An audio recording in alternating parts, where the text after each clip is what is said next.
ушундай кылмыштарды Башкортостандан, Уфадан алып келбей Өзбекстанда жасап сатсак болбойбу дейм да. Стеклянный бутылкада бияктан бери дистрибьюторлор алып келет экен да, тиги Уфадан аш. Биз кылмыш боюнча эми биз лидер болушубуз керек го дейм да, все равно. Чем башкаларга караганда, тем более Россия Федерациясынын курамына киргенге караганда. Курамы нормалдаштырылган пастеризация болгон сүт дейт да, бирок эмнесинен жазып атыр? Ойдун сүтүбү же бийиктин сүтүбү?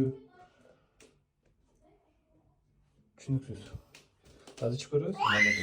Молчать.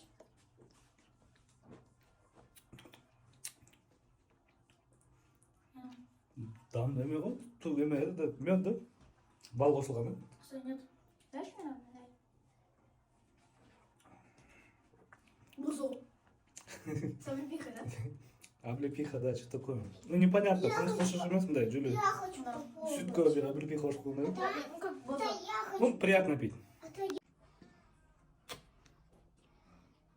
Это бузол, но точно не традиционный напиток. Они, так сказать, переименовали какой-то другой напиток. Традиционный наш, конечно же, любимый хумыс, да, но такое чувство, будто его не держали столько, потому что он не такой, у хумыса такой более горький вкус, такой резкий запах, да, Крепкий такой, да? крепкий. А тут он сладкий, типа, можно пить. Как будто молоко смело. Бузол, сам пихай. Так что, как по мне, они просто обесценивают хумыс, потому что это традиционный напиток, и этот традиционный напиток надо делать, конечно же, традиционным способом.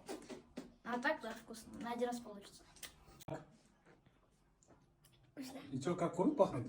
Угу. Детям Понюхай детям сам. нравится.